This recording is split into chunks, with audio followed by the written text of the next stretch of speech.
Ku nkomerero y'omwezi oguwedde ab'eggwanga ly'abantu abayitibwa abakene basinzira mu disitulikiti y'Iganga ne batongoza obukulembeze bwabwe obw'ennono ne balonda omukulembeze waabwe asoose ayitibwa Moses Sinini Waiswa ng'ekitiibwa kye ye Yaaya Omugungumali omukulu ow'abaggulu.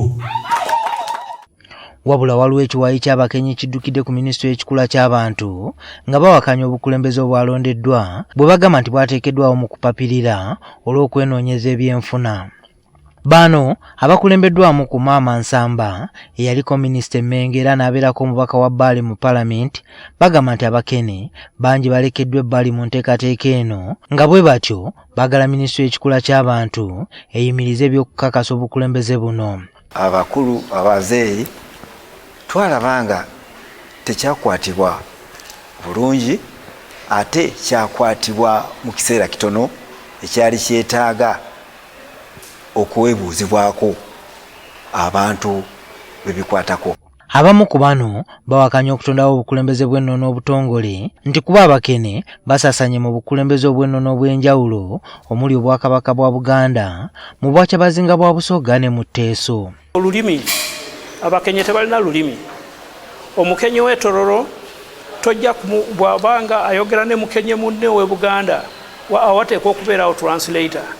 Kale ne kiba nti n'olulimi tebakola kinalo tebakola kita. Olw'ensonga nti twandibadde nga twekunga abo egrupa ya Gungumali simu Gungumali bekunge bagende tulabaani kabaka. Munange twagala kufunawo okwo omukulembeze owaffe nga ffe. Mu kiwandiiko kye bakwanza abakulu minisitule n'abavunaanyizibwa ku by'obuwangwa bano basabye minisitule obutatongoza bukulembeze bwa kiwaayo obukulemberwa Sinini Waiswa okutuusa nga abakene bonna baweereddwa omukisa okwetaba mu kulonda abagenda okubakulembera.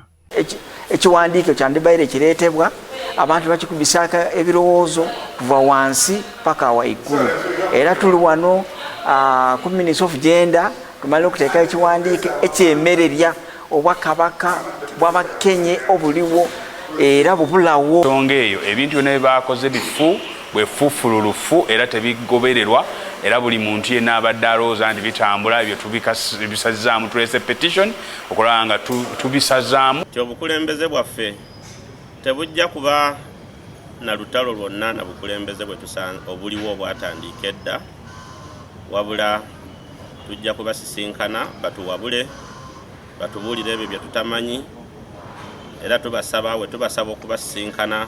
Abakene ly'erimu ku mawanga ag'abantu agali mu ssemateeka w'eggwanga ng'era ebibala ebyasembyeyo biraga nti basoba 10,000. Bano abasinga bavubi abawangalira mu bitundu ebiriraanye ennyanja. Juma Kiriya, NTV ku ssaawa emu.